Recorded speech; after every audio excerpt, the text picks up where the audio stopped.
अच्छा, सबसे पहले हमने क्या करना है कि ये जो क्वांटम केमिस्ट्री है उसमें केमिस्ट्री का वर्ड तो आपको काफी ज्यादा क्लियर हो चुका है। ठीक है, अब हम सिर्फ इसके अंदर से जो नई चीज है हमारे लिए वो है क्वांटम। वर्ड क्वांटम आपके लिए जो है वो एक नई चीज है। पहले हम इस क्वांटम को अंडरस्टैंड करेंगे कि इस क्वांटम का बेसिक कॉन्सेप्ट जो है वो आपके पास क्या है। ठीक है, इसको आपने जरा अटेंशन से जो है वो अंडरस्टैंड करना है कि ये क्या चीज है। ठीक है, ये थोड़ी जो है वो आपकी अटेंशन डिमांड करेगा। ये थोड़ा कॉन्सेप्चुअल है, इसका जो कॉन्सेप्ट है आपके पास उसको आपने थोड़ा जो है वो अपने दिमाग की खिड़कियां खोल के सुनना है। अच्छा, ये डायग्राम कभी आपने बचपन में बनाई है? ऐसी कोई पिक्चर कभी जी मैं बचपन में बनाई है? कितने बहुत दफा। कितने बच्चों ने बनाई है? Yes ma'am. Yes ma'am. ठीक है, इसमें सबने तकरीबन। आप बड़े शौक से जो है वो क्या करते होते थे? दो बच्चों ने सिर्फ हैंड रेज किया है। बड़े शौक से आप क्या करते होते थे कि एक ऐसी पिक्चर बनाते थे, फिर उसमें कलर्स करते थे। ठीक है, और मजे की बात इसमें क्या है कि आप इसमें इस तरह की एक रेज बनाते थे सन की। ठीक है, जो कि आपको देखने में अभी भी फील हो रहा होगा कि बड़ी कॉन्टिन्यूस सी रेज होती हैं। कुछ बच्चे तो स्केल से बनाते हैं ये। ऐसे ही है, सन यस मैम। रेज आपको यहाँ पे कॉन्टिन्यूस फील होती हैं। ठीक है, अब फर्स्ट टाइम जो मैक्स प्लैंक्स था, एक साइंटिस्ट था, उसने कहा कि बच्चे ये जितनी भी पिक्चर्स बनाते हैं ये सारी गलत हैं। ठीक है, उसकी वजह क्या थी कि उसने ये कहा कि ये जो रेज होती है ना, ठीक है, 1900 में उसने कहा था कि ये जो रेज होती हैं ये कंटिन्यूअस नहीं हो सकती। ठीक है, आपने क्या किया कि आप जो डायग्राम बनाते थे आप तो उसमें कंटिन्यूअस रेज बना देते थे। लेकिन जो मैक्स प्लैंक था उसने कहा कि ये रेज कंटिन्यूअस नहीं हो सकती। उसने कंटिन्यूअस, क्योंकि आप कहते हैं कि ये है तो आपके पास सन जो है वो अल्टीमेट सोर्स ऑफ एनर्जी है ना। आप कहते हैं कि सन से आपको लाइट एनर्जी मिलती है या हीट मिलती है। हीट और लाइट जो दोनों आपको सन से मिलती है, एक्चुअली वो आपके पास डिफरेंट फॉर्म्स ऑफ एनर्जी हैं।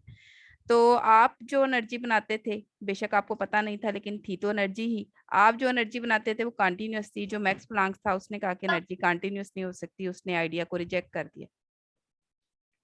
क्लियर? यस अब मैम। अब अगर यस कंटिन्यूअस नहीं मैम। होती हैं, अगर सनरेज ऐसी नहीं होती तो फिर कैसी होती हैं? क्वेश्चन ये है। मैम हाँ जी, पैकेट्स की फॉर्म। हाँ जी, पैकेट्स की फॉर्म में होती हैं। ठीक है, मैक्स प्लैंक्स ने ये कहा था कि जो आपकी एक्चुअल पिक्चर है सनरेज की वो ऐसी नहीं है। ठीक है, उसने कहा था कि जो एक्चुअल पिक्चर है वो ऐसी है जिसमें आपके पास जो एनर्जी होती है वो कंटिन्यूअसली मूव नहीं कर रही होती, बल्कि छोटे छोटे एनर्जी पैकेट्स की फॉर्म में मूव कर रही होती है। ठीक है, अब आपको पिक्चर की गलती समझ आ गई? जी यस मैम। मैम। ठीक है, तो उसने जो फाइनल आपको कंक्लूजन दिया उसने कहा कि जो डिफरेंस है ये, इसको हम कहते हैं कि ये कंटिन्यूअस एनर्जी है जिसमें आपके पास रेस मूव करती हैं लेकिन कहीं पे भी आपके पास कोई ब्रेकेज नहीं है, कहीं पे कोई ब्रेकअप नहीं है, कोई गैप नहीं है। लेकिन जहां पे भी आपके पास रेज हैं लेकिन वो क्या है कि वो छोटे छोटे पार्टिकल्स की फॉर्म में मूव कर रही हैं। अब आपको नजर ऐसी आती है। ठीक है, नजर तो आपको ऐसी आती है। उसकी वजह ये है कि ये आपके पास जो पैकेट्स होते हैं ये बहुत ज्यादा छोटे होते हैं और बहुत ज्यादा एक दूसरे के क्लोज होते हैं। तो क्या होता है कि आपको देखने में वो ऐसे नजर आते हैं। जैसे अगर आप फैब्रिक को कभी क्लोज से देखें तो आपको इसके अंदर डिफरेंट किस्म के जो फाइन जो है वो आपको थ्रेड्स नजर आएंगे जो कि एक दूसरे को क्रॉस कर रहे होंगे, क्रिस क्रॉस कर रहे होंगे। लेकिन जब आप इसको सामने से देखते हैं फैब्रिक को या दूर से देखते हैं, जब आप किसी गारमेंट शॉप पे जाते हैं तो आपको ये एक यूनिफॉर्म कंटिन्यूअस बॉडी नजर आती है। लेकिन एक्चुअली जब आप उसको क्लोज से ऑब्जर्व करते हैं तो आपको थ्रेड्स नजर आते हैं उसमें। इसी तरह आपके पास जो कॉन्सेप्ट है वो डेवलप होता है कि अगर आपके जो माइक्रो ऑब्जेक्ट्स होते हैं उनको आप डिस्टेंस से देखें या वो एक दूसरे के बहुत क्लोज हैं तो वो आपको कंटिन्यूअस फील होते हैं। इसी तरह बेशक आपका जो मैटर है या आपकी जो एनर्जी है वो इस तरह के पार्टिकल से मिलके बनी है। आपकी एनर्जी जितनी भी है, चाहे वो सनलाइट एनर्जी है या आपके पास लाइट एनर्जी है या हीट एनर्जी है या एनर्जी की कोई भी फॉर्म है, तो एक्चुअली वो छोटे छोटे पार्टिकल से मिलके बनी हुई है। लेकिन वो पार्टिकल्स एक दूसरे के इतने क्लोज हैं कि वो आपको एक कंटिन्यूअस लाइन की फॉर्म में नजर आते हैं। क्लियर? Yes ma'am. जी मैम। ठीक है, अब यहाँ से आपके पास जो एक्चुअल पिक्चर है वो भी समझ आ गई कि जो आपको कंटिन्यूअस लाइंस नजर आती हैं वो कंटिन्यूअस नहीं होती बल्कि वो छोटे छोटे पैकेट्स पे कंसिस्टेड होती हैं जो इतने क्लोज होते हैं कि आपको एक कंटिन्यूअस लाइन की फॉर्म में नजर आते हैं। अब यहाँ से जो थ्योरी डेवलप होती है उसको हम कहते हैं प्लैंक्स क्वांटम थ्योरी। अब ये थ्योरी क्या कहती है कि एनर्जी इज एब्जॉर्ब्ड और रिलीज्ड। एनर्जी चाहे एब्जॉर्ब हो रही है या फिर रिलीज हो रही है इन the form of discrete particles और पैकेट्स ऑफ एनर्जी। किस फॉर्म में हो रही है, या तो छोटे छोटे पैकेट्स ऑफ एनर्जी की फॉर्म में हो रही है, या छोटे छोटे पार्टिकल्स ऑफ एनर्जी की फॉर्म में हो रही है। और वो जो छोटे छोटे पार्टिकल्स हैं उनको आप कहते हैं क्वांटास। ठीक है, वो जो छोटे छोटे पार्टिकल्स हैं उनको हम कहते हैं क्वांटास। और उसका जो सिंगुलर है, यानी अगर आपने बहुत सारे पार्टिकल्स लिए हैं तो आप उनको कहते हैं क्वांटास, और अगर आपने एक सिंगल पार्टिकल लिया है तो उसको हम कहते हैं क्वांटम। इसका मतलब है कि ये जो आपको छोटे छोटे पार्टिकल्स नजर आ रहे हैं, इसमें से अगर मैं एक सिंगल पार्टिकल ले लेती हूँ तो वो क्या है? एक क्वांटम। एक क्वांटम। कौन? ठीक है। और आपने क्या करना है कि ये जो क्वांटम है इसकी बेस पे आपने अपना ये पूरा चैप्टर पढ़ना है, क्योंकि आपके चैप्टर का नाम क्या है? Quantum chemistry. Quantum chemistry. ठीक है। अब आप ये कहते हैं कि आपकी जो नेचर ऑफ सनलाइट है जिसकी अभी हम डिस्कशन करें, असल में ये मोस्ट कॉमन एग्जांपल है आपके पास डिस्क्रीट नेचर ऑफ रेडिएशंस को या एनर्जी को अंडरस्टैंड करने के लिए। तो जो आपके पास जो सनलाइट होती है, जो सन रेज होती हैं, वो आपके पास एक्चुअली क्या होती हैं? इलेक्ट्रोमैग्नेटिक रेडिएशंस होती हैं। किसी जगह पे आपने जरूर पढ़ा होगा इनके लिए ये वर्ड, कि जो आपकी जो सन रेज हैं वो इलेक्ट्रोमैग्नेटिक रेडिएशंस हैं। पढ़ा है कहीं? जी मैम पढ़ा था, लेकिन समझ नहीं आई कभी कि इलेक्ट्रोमैग्नेटिक रेडिएशन ये कैसे होती हैं। ठीक है, इसको आज हम देख लेते हैं कि कैसे होती हैं। अब इलेक्ट्रोमैग्नेटिक रेडिएशन क्या है, इसको आप देखेंगे तो आपको समझ आ जाएगा कि कैसे। अब अगर आप इस पे गौर करें तो इसके अंदर 3 डिफरेंट पार्ट्स हैं। एक है इलेक्ट्रो, एक है मैग्नेटिक, और एक है रेडिएशन। 3 पार्ट्स डिफरेंट जो मैंने कलर्स में शो किए हैं, समझ आ रही है इनकी? जी मैम।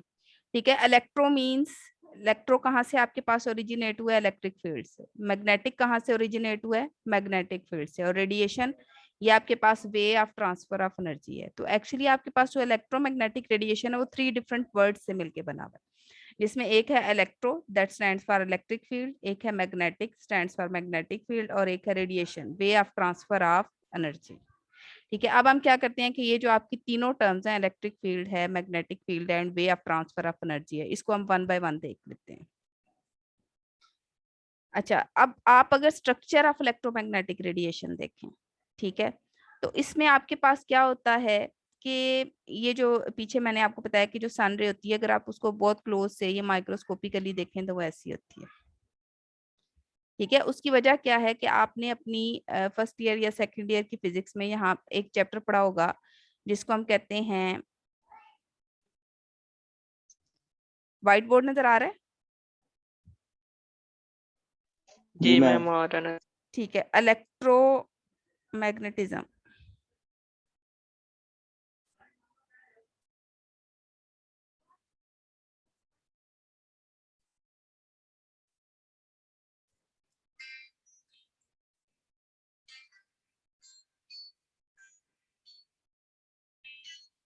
इलेक्ट्रोमैग्नेटिज्म में आप क्या पढ़ते थे? आप ये कहते थे कि अगर आपके पास कोई भी वायर है, ठीक है, उसमें आप ये कहते थे कि अगर आपके पास कोई भी वायर है, उसे मैग्नेट के अंदर घुमाएं तो इलेक्ट्रिक प्रोड्यूस होती है। हाँ जी, वायर के अंदर से अगर आप इलेक्ट्रिक करंट पास करते हैं, ठीक है, मैं कहती हूँ इसके साथ आपने एक बैटरी अटैच कर दी,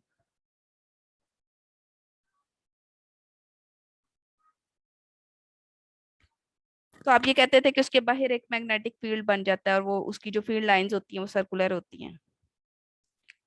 याद आया? जी मैम। जी मैम। इसी तरह अगर आपके पास कोई मैग्नेट होता है, ठीक है, और आप उस मैग्नेट के साथ क्या करते हैं, इलेक्ट्रिसिटी को कनेक्ट, वो किसी वायर को कनेक्ट करते हैं, तो वो इलेक्ट्रिसिटी प्रोड्यूस कर देता है। तो होता ही है कि जो इलेक्ट्रिसिटी और मैग्नेटिक बिहेवियर है ये एक दूसरे के साथ बहुत ज्यादा क्लोजली रिलेटेड है। जिस भी वायर के अंदर से इलेक्ट्रिसिटी पास करती है उसके बाहर डेफिनेटली एक मैग्नेटिक फील्ड बन जाता है। वरना आप ये देखें कि अगर कोई वायर जो है उसके ऊपर इंसुलेशन ना हो, ठीक है, कोई बंदा उसके करीब जाता है तो वायर क्यों उसे पकड़ लेती है? अपने मैग्नेटिक फील्ड की वजह से। ठीक है। तो होता ये है कि जब भी किसी वायर के अंदर से इलेक्ट्रिसिटी पास करती है तो वो क्या करती है, मैग्नेट बन जाती है और अपने बाहर इलेक्ट्रिक फील्ड लाइंस बना लेती है। समझ आ रही है बात की? जी मैम। ठीक है। Electric field automatically magnetic field बनाता है और magnetic field automatically electric field बनाता है। अब आपके पास जो ये इलेक्ट्रोमैग्नेटिक रेडिएशन है उसके अंदर क्या होता है कि बेसिकली होता क्या है कि एक इलेक्ट्रिक फील्ड होता है। जैसे यहाँ पे आपके पास जो रेड कलर है, रेड कलर में आपके पास जो वेव है वो क्या शो कर रही है, इलेक्ट्रिक फील्ड, और जो आपके पास ब्लू कलर में है वो मैग्नेटिक फील्ड शो कर रही है। तो होता ये है कि इसमें एक मैग्नेटिक फील्ड की लाइन होती है, एक इलेक्ट्रिक फील्ड की लाइन होती है। अब क्या होता है कि एक आपके पास इलेक्ट्रिक फील्ड बनता है, ठीक है। सपोज मैं ये कहती हूँ कि किसी भी वजह से आपके पास एक इलेक्ट्रिक फील्ड बना, उसकी वजह क्या होती है कि आप ये कहते हैं कि आपके पास जो सन होता है उसमें आपके पास वो प्लाज्मा होता है, ठीक है। सन को प्लाज्मा कहते हैं ना, कहते हैं। जी मैम। अब प्लाज्मा की जो डेफिनेशन है उसमें आप ये कहते हैं कि इसमें बहुत सारे एटम्स, बहुत सारे आयंस, बहुत सारे मॉलिक्यूल्स होते हैं जो कि आयोनाइज या फिर वेपराइज्ड फॉर्म में मौजूद होते हैं हाई एनर्जी की वजह से। तो इसका जी। मतलब यह है कि उसके अंदर कुछ चार्जेस तो डेफिनेटली मौजूद है। अगर आयंस मौजूद हैं तो उसका मतलब यह है कि डेफिनेटली कुछ चार्जेस मौजूद हैं, और अगर वो आयंस मूव करते हैं तो उसका मतलब है चार्जेस मूव करते हैं, और जो चार्जेस मूव करते हैं उसको हम क्या कहते हैं, मूविंग चार्जेस को क्या कहते हैं, करंट। करंट, ठीक है। तो होता क्या है कि उस करंट की वजह से क्या होता है, एक इलेक्ट्रिक फील्ड बन जाता है।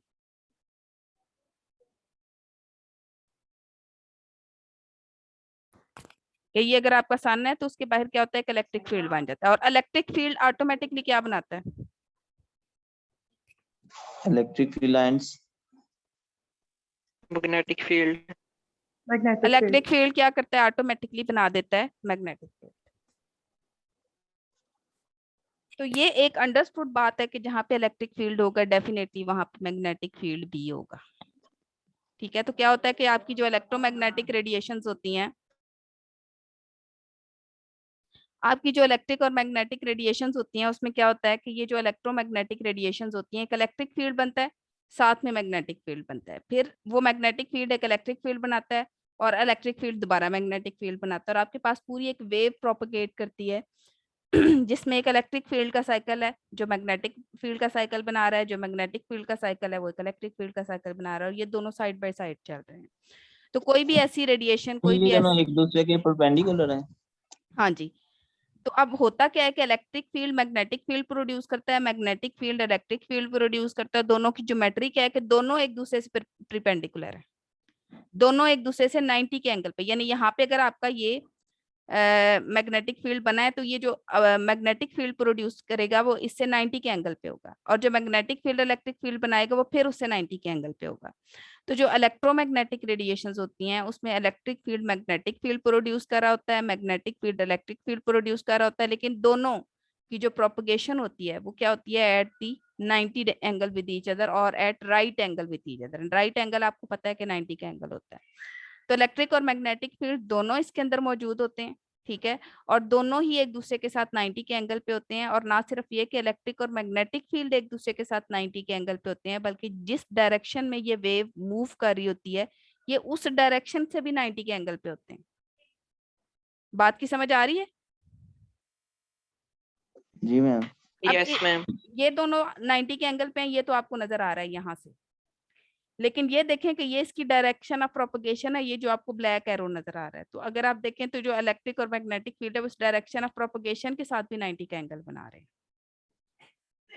ठीक है। तो है हो क्या रहा है आपके पास कि ये एक इलेक्ट्रिक फील्ड मैग्नेटिक फील्ड को बना रहा है। इलेक्ट्रोमैग्नेटिक रेडिएशन कंसिस्ट कर रही है किस किस चीज पे, एक इलेक्ट्रिक फील्ड पे और एक मैग्नेटिक फील्ड पे। इलेक्ट्रिक और मैग्नेटिक फील्ड जो है वो एक दूसरे के साथ म्यूचुअली भी परपेंडिकुलर है। आप अगर इन दोनों के दरमियान एंगल नोट करेंगे तो 90 का होगा, और जिस डायरेक्शन में मूव कर रहे हैं उस डायरेक्शन के साथ भी 90 का एंगल बना रहे हैं, ठीक है। तो इलेक्ट्रोमैग्नेटिक रेडिएशन को हम कहते हैं it consist of electric and magnetic field. Electric and magnetic fields are mutually perpendicular to each other. Electric and magnetic fields are perpendicular to their direction of propagation as well. Usama समझ आई? Yes ma'am. अब clear हो गया कि electromagnetic क्यों कहते हैं इसको? जी मैम।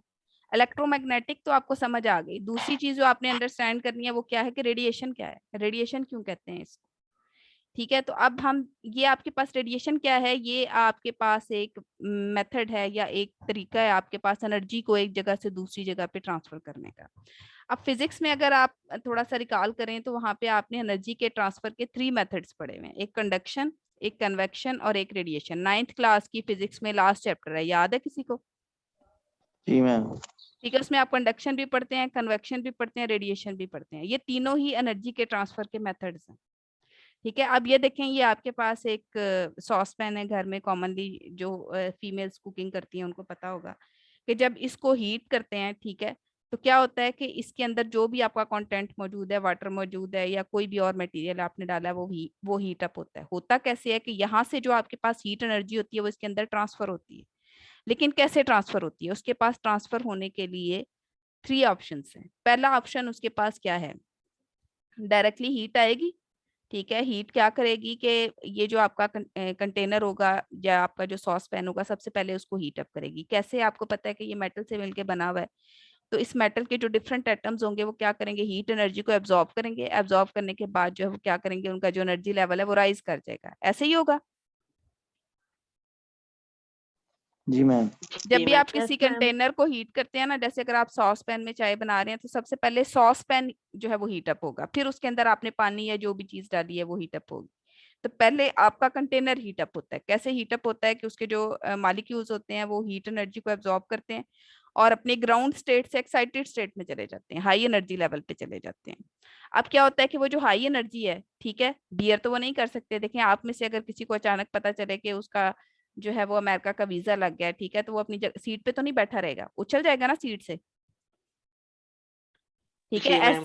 ऐसे ही जब ये मॉलिक्यूल्स जो है ये हाई एनर्जी लेवल पे जाएंगे तो ये अपनी प्रेजेंट पोजीशन के ऊपर स्टे नहीं कर सकते। ये क्या करेंगे, अपनी सीट से उछल जाएंगे, सीट से ऊपर मूव करेंगे। अब क्या, इनके पास एक एडिशनल एनर्जी है, ठीक है, और जब तक इन्होंने अपनी एनर्जी किसी ना किसी तरह रिलीज नहीं कर लेनी। जैसे अगर आपको पता चलता है कि आपका स्कॉलरशिप हो गया अमेरिका का, आप क्या करेंगे, अपने दोस्तों के साथ चीखें चलाएंगे, सेलिब्रेट करेंगे, उसके बाद जो है वो ट्रीट्स वगैरह करने के बाद आपको थोड़ा आराम आएगा, उससे पहले नहीं आ सकता, ठीक है। इसी तरह इसमें क्या होगा कि मॉलिक्यूल्स जो है वो हीट को एब्जॉर्ब करेंगे, एब्जॉर्ब करने के बाद वो एक्साइटेड स्टेट में जाएंगे। अब उनके पास उस तरह से सेलिब्रेशन का तो कोई तरीका नहीं है, बस वो क्या करेंगे, उन्होंने अपनी एनर्जी कहीं पे ट्रांसफर करनी है। क्या करेंगे कि इसी कंटेनर के अंदर जो भी कंटेंट मौजूद है उसको हीट ट्रांसफर कर देंगे। अगर आपने वाटर इसके अंदर ऐड किया, वाटर को बॉईल कर देंगे।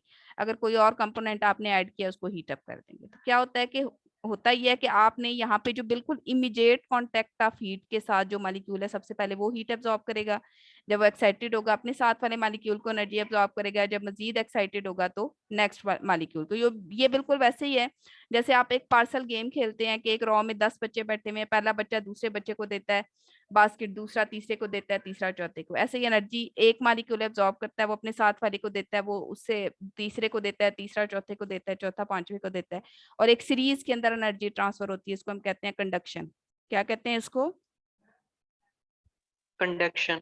कंडक्शन में क्या होता है कि एक मॉलिक्यूल एनर्जी एब्जॉर्ब करता है और अपने इमीडिएट नेबर में उसका जो भी मॉलिक्यूल होता है उसको एनर्जी ट्रांसफर कर देता है। वो मॉलिक्यूल क्या करता है, अपने नेबर में मौजूद एनर्जी को ट्रांसफर करता है। और इस तरह क्या होता है कि एनर्जी फर्स्ट मॉलिक्यूल से लास्ट मॉलिक्यूल तक मूव कर जाती है। इसको हम कहते हैं कंडक्शन। ये फर्स्ट मेथड है ट्रांसफर ऑफ एनर्जी का। जो यहाँ पे आपने 3 क्लासेस पढ़ी हैं उसमें फर्स्ट है आपके पास कंडक्शन, जिसमें क्या हुआ कि एनर्जी ट्रांसफर हो गई इस मेथड से। दूसरे में क्या होगा, जिसको हम कह रहे हैं कन्वेक्शन। यहाँ से एक मॉलिक्यूल एनर्जी एब्जॉर्ब करेगा, अब वो साथ वाले मॉलिक्यूल को एनर्जी ट्रांसफर करने के बजाय क्या करेगा, खुद से वहां पे जाएगा जहां पे एनर्जी रिक्वायर्ड है और एनर्जी ट्रांसफर करके आएगा। ठीक है, कैसे? जैसे अगर आपने अपने किसी फ्रेंड को किसी और सिटी के अंदर गिफ्ट सेंड करना है, आप क्या करेंगे, आप जाएंगे, आप पोस्ट ऑफिस, आप उसका गिफ्ट जो है वो पैक कर देंगे। वो पोस्टमैन लेके जाएगा, वो आगे जाके जो सेंट्रल पोस्ट ऑफिस है वहां पे देगा, वहां से जो है वो नेक्स्ट जो उस एरिया का पोस्ट ऑफिस होगा वो लेगा, फिर उस एरिया से आगे जो है वो सिटी का उस प्रोविंस का, उस सिटी का, उस एरिया का जो और क्या होगा कि 1 बाय 1 तकरीबन 10 से 12 हाथों से गुजरने के बाद आपका गिफ्ट जो है वो आपके फ्रेंड तक पहुंचेगा। लेकिन एक तरीका ये है कि आप गिफ्ट उठाएं, गाड़ी में बैठे, खुद जाके अपने दोस्त को दें। ठीक है, तो यहाँ पे भी क्या है कि एक ऑप्शन तो ये है कि एक मॉलिक्यूल दूसरे मॉलिक्यूल को एनर्जी दे, दूसरा तीसरे को दे। एक तरीका ये है कि मॉलिक्यूल एक जो है वो खुद से उठ के उस जगह पे मूव कर दे जहाँ पे उसने एनर्जी को फाइनली ट्रांसफर करना है। तो अगर तो आपने क्या किया है कि अपना गिफ्ट पोस्ट कर दिया, ठीक है, आपने जाके अपने नियरेस्ट पोस्ट ऑफिस को दिया, उन्होंने जो है वो नेक्स्ट पोस्ट ऑफिस को ट्रांसफर किया, और 10 से 15 पोस्ट ऑफिस से गुजरने के बाद आपका गिफ्ट ट्रांसफर हुआ, तो ये कंडक्शन है। लेकिन अगर आपने अपना गिफ्ट उठाया और खुद जाके उस फ्रेंड को दिया है, तो ये क्या होगी? ये कन्वेक्शन होगी। ये कन्वेक्शन है। तो यहाँ पे भी क्या है कि अगर मॉलिक्यूल एनर्जी जो है वो फर्स्ट से लास्ट मॉलिक्यूल तक स्टेप बाय स्टेप ट्रांसफर हुई है तो कंडक्शन है। लेकिन अगर फर्स्ट मॉलिक्यूल ने खुद जाके एनर्जी लास्ट मॉलिक्यूल को ट्रांसफर कर दिया तो वो होगी आपके पास कन्वेक्शन। इन दो मेथड्स के अलावा भी आपके पास एक वे ऑफ ट्रांसफर ऑफ एनर्जी है जिसको हम कहते हैं रेडिएशन। ठीक है, हमने अभी यहाँ पे 3 methods of transfer of energy पढ़े हैं, जिसमें कंडक्शन और कन्वेक्शन की तो आपको समझ आ गई। जो थर्ड है वो है रेडिएशन।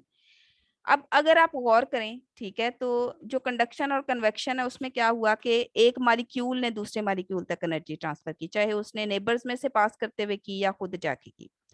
ठीक है, अब सपोज आपके सिस्टम के अंदर कोई मॉलिक्यूल है ही नहीं, तो क्या वो कंडक्शन कर सकता है? No. कन्वेक्शन कर नहीं। सकता है? नहीं सिस्टम में मैम। मॉलिक्यूल है ही नहीं, ना कंडक्शन हो सकेगी ना कन्वेक्शन होगी। अगर मॉलिक्यूल मौजूद नहीं है तो फिर आपके पास एनर्जी को ट्रांसफर करने का एक थर्ड मेथड है जिसको हम कहते हैं रेडिएशन। रेडिएशन को मॉलिक्यूल की जरूरत नहीं है, ये एनर्जी के ट्रांसफर का एक ऐसा तरीका है जिसको किसी मॉलिक्यूल की जरूरत नहीं है। अब अगर कंडक्शन हो रही है तो वो मॉलिक्यूल्स के थ्रू हो रही है, तो उसको हम कहते हैं कि ये एक मीडिया के थ्रू ट्रांसफर हो रही है। ठीक है, वो मीडिया क्या है? मॉलिक्यूल है। कन्वेक्शन है तो एनर्जी ट्रांसफर हो रही है एक मीडिया के थ्रू, और वो मीडिया क्या है? मॉलिक्यूल्स हैं। लेकिन रेडिएशन में आपको किसी मीडिया की जरूरत नहीं, एनर्जी को ट्रांसफर होने के लिए किसी मीडिया की जरूरत नहीं है। तो कंडक्शन थी आपके पास transfer of energy from one molecule to another. ठीक है, रेडिएशन में क्या है? Transfer of energy from one point to another without any media. कैसे? इसकी मोस्ट कॉमन एग्जांपल है, ये आपके पास सन है, ये आपके पास अर्थ है। अर्थ और सन के दरमियान में क्या है?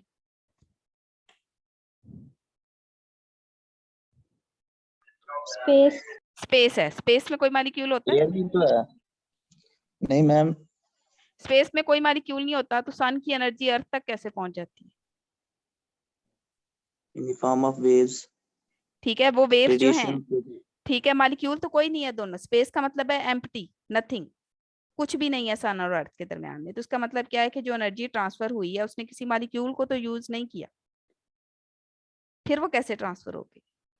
ठीक है, सन से अर्थ तक जो एनर्जी ट्रांसफर होती है, ठीक है, उसको हम कहते हैं कि ये फास्टेस्ट स्पीड है किसी भी एनर्जी के ट्रांसफर होने के लिए, जिसको मीडिया की जरूरत नहीं है, जिसको मॉलिक्यूल्स की जरूरत नहीं है। अगर एनर्जी ट्रांसफर हो रही है विदाउट एनी मीडिया, तो इसको हम कहते हैं कि ये रेडिएशन है। जैसे आप कहते हैं कि स्पेस में जो लोग ट्रेवल करते हैं, ठीक है, वो एक दूसरे की आवाज नहीं सुन सकते। उसकी वजह यह है कि जो आपकी साउंड एनर्जी है उसको मीडिया की जरूरत है। आप ये कहते हैं कि जब कोई वॉइस प्रोड्यूस होती है तो उसकी वजह से एयर के अंदर कंप्रेशन और रेयर फ्रैक्शंस प्रोड्यूस होते हैं। उसके बाद हमारा कान जो है वो उसके ऊपर जो है वो थोड़ी सी वो वाइब्रेशन प्रोड्यूस होती है, जिसको हमारा दिमाग जो है वो ट्रांसलेट करता है इन the form of a sound. अगर वो कंप्रेशन और रेयर फ्रैक्शन नहीं प्रोड्यूस होता, यानी हवा मौजूद नहीं है, तो डेफिनेटली कंप्रेशन और रेयर फ्रैक्शन भी नहीं प्रोड्यूस होता, और हमारा कान जो है उस आवाज को सेंस नहीं कर सकता। और स्पेस में यही होता है, जो भी लोग स्पेस में जाते हैं वो एक दूसरे की आवाज नहीं सुन सकते, क्योंकि आवाज जो है वो या साउंड जो है वो फॉर्म ऑफ एनर्जी है जिसको ट्रांसफर के लिए मीडिया चाहिए। लेकिन जो आपकी सनलाइट है या सन एनर्जी है या सन की हीट एनर्जी है या फिर लाइट एनर्जी है, उसको ट्रांसफर के लिए कोई मीडिया नहीं चाहिए। ठीक है, उसको हम कहते हैं कि एनर्जी ट्रांसफर हो रही है कैसे? जो आपने पीछे अंडरस्टैंड किया था ना, कि यहाँ से इलेक्ट्रिक फील्ड मैग्नेटिक बना रहा है, मैग्नेटिक जो है वो इलेक्ट्रिक बना रहा है। ठीक है, तो उसमें कोई मॉलिक्यूल इन्वॉल्व था?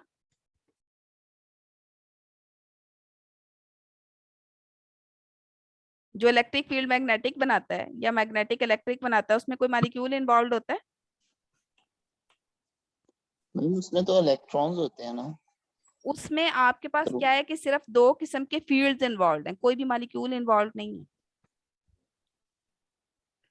सिर्फ 2 फील्ड्स इन्वॉल्व हैं, electric field and magnetic field. तो इसका मतलब ये है कि उन दोनों को ट्रांसफर होने के लिए मॉलिक्यूल की जरूरत नहीं है। मॉलिक्यूल होगा या नहीं होगा, उन्होंने स्पेस में से पास आउट कर जाना है। ठीक है, तो जो सनलाइट है वो स्पेस को क्रॉस करते हुए अर्थ तक पहुंचती है इन किस mode of transfer of energy से? रेडिएशन के थ्रू। बात की समझ आई? Yes, ma'am. जी तो मैम। अब जो और ये आपके पास फास्टेस्ट मेथड है एनर्जी को ट्रांसफर करने का। अभी तक स्पेस में लाइट से ज्यादा स्पीड किसी भी ऑब्जेक्ट की स्टडी नहीं की गई। आपका जो अर्थ और सन है उसके दरमियान में बहुत ज्यादा डिस्टेंस है, लेकिन जो आपकी सनलाइट है वो 8 सेकंड्स में उस डिस्टेंस को क्रॉस करते हुए आपकी जमीन तक पहुंच जाती है। 8 सेकंड्स में सनलाइट जमीन तक पहुंच जाती है। या आपने जी कभी मैम। ऑब्जर्व किया हो कि रात के वक्त जब अंधेरा होता है, बिल्कुल आप लाइट ऑन करते हैं, विद इन सेकेंड्स या शायद सेकंड से भी कम टाइम होता है जिसमें आपकी जो लाइट एनर्जी होती है वो आपके पूरे रूम के अंदर जो है वो स्प्रेड कर सकती है। तो रेडिएशन जो है वो आपके पास फास्टेस्ट मेथड एनर्जी को ट्रांसफर करने का, जिसको किसी भी मीडिया की जरूरत नहीं है।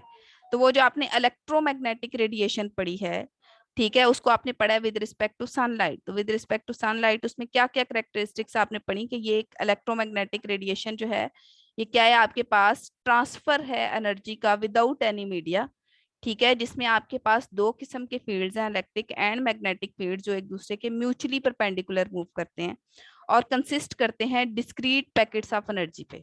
ये तीनों कॉन्सेप्ट्स क्लियर हो गए जो पीछे हमने डिस्कस किए हैं, उन तीनों को मैंने समराइज कर दिया है यहाँ। जी मैम। जी मैम। ठीक है, अब यहाँ पे एक और चीज कि अगर आप एनर्जी जो है वो आपके पास डिफरेंट फॉर्म्स में हो सकती है, लाइट एनर्जी हो सकती है, हीट एनर्जी हो सकती है, आपके पास मैकेनिकल एनर्जी है जिसमें काइनेटिक और पोटेंशियल एनर्जी आ जाती है फर्दर, ठीक है, आपके पास इलास्टिक एनर्जी है। तो ये जो सारी एनर्जीज होती हैं सारी की सारी छोटे छोटे पैकेट्स की फॉर्म में मूव करती हैं, और हर किस्म की एनर्जी का जो सबसे छोटा पैकेट है उसको हम कहते हैं कि ये क्वांटा है। लेकिन अगर आप इन पर्टिकुलरली लाइट एनर्जी की बात करते हैं तो लाइट एनर्जी का जो क्वांटा होता है या फिर जो सबसे छोटा एनर्जी पैकेट होता है उसको हम कहते हैं फोटान। अब क्वांटा और फोटान में डिफरेंस क्या है आपके पास के डिस्क्रीट पैकेट ऑफ एनर्जी, चाहे वो जिस भी फॉर्म ऑफ एनर्जी का, उसको हम कहते हैं क्वांटा, लेकिन अगर वो लाइट का हो तो उसको हम क्या कहते हैं, फोटान। क्लियर? जी जी मैम। मैम। ठीक है, तो अब ये जो आपके पास सन से एनर्जी आ रही है उसकी एक्चुअल पिक्चर समझ आ गई है आपको? कि वो यस आपके मैम। पास इस तरह की एक इलेक्ट्रोमैग्नेटिक रेडिएशन की फॉर्म में आ रही है जिसमें इलेक्ट्रिक फील्ड भी है, मैग्नेटिक फील्ड भी है, और इलेक्ट्रिक और मैग्नेटिक फील्ड एक दूसरे से म्यूचुअली परपेंडिकुलर हैं, अपनी डायरेक्शन ऑफ प्रोपगेशन के साथ भी म्यूचुअली परपेंडिकुलर हैं, और ट्रांसफर हो रहे हैं without involvement of any molecule in the form of a radiation. इसलिए हम क्या कहते हैं, इसको कहते हैं electromagnetic radiation. Usama clear? Yes ma'am. ठीक है, अब ये टर्म जो है इलेक्ट्रोमैग्नेटिक रेडिएशन, मेरा ख्याल है सारे बच्चों को क्लियर हो गई है। Yes ma'am. ठीक है, तो यस अब मैम। ठीक है, अब ये आप देख सकते हैं कि एक्चुअली जो आपके पास सनलाइट आ रही है वो इस तरह के डिस्क्रीट पैकेट्स की फॉर्म में आ रही है जिसमें इलेक्ट्रिक और मैग्नेटिक फील्ड है, और यही डिस्क्रीट पैकेट्स एक्चुअली आपका इलेक्ट्रिक और मैग्नेटिक फील्ड बना रहे हैं, जिसको आप क्या कह रहे हैं, फोटॉन्स। फोटॉन्स। ठीक है, एंड अगर सिंगल पार्टिकल है तो फोटॉन, और ओवरऑल पिक्चर है तो उसको हम क्या कहेंगे, इलेक्ट्रोमैग्नेटिक रेडिएशन। Electromagnetic radiation. तो आज आपका जो बेसिक कॉन्सेप्ट था इलेक्ट्रोमैग्नेटिक रेडिएशन का, आपने वो अंडरस्टैंड करना था। असल में इस पूरे चैप्टर के अंदर आपकी जो बार बार कॉन्सेप्ट आएगा वो इलेक्ट्रोमैग्नेटिक रेडिएशन का। इलेक्ट्रोमैग्नेटिक रेडिएशन क्या है, आप उसको कैसे कैसे स्टडी करेंगे, किस किस फॉर्म में, उसके ऊपर कौन कौन से रूल्स इम्प्लीकेट होते हैं, कौन कौन सी उसके अंदर डेफिनेशंस इन्वॉल्व है, वो सारी आपने देखनी है। तो आज फर्स्ट डे के लिए आपने सिर्फ ये अंडरस्टैंड करना है कि इलेक्ट्रोमैग्नेटिक रेडिएशन है क्या। समझ आ गई? जी मैम। मैम अगर पैकेट ऑफ एनर्जी हो वो मैटर हो या मतलब रेडिएशन की फॉर्म में हो तो उसे हम क्वांटम कहेंगे, और अगर पैकेट ऑफ एनर्जी जो है वो लाइट की फॉर्म में हो तो उसे हम फोटोन उसको कहेंगे। हम फोटान कहेंगे। हाँ जी, फोटान फोटो से है, लाइट से। जी मैम। ठीक है, अब अगर किसी बच्चे को कोई कंफ्यूजन है तो बता दें।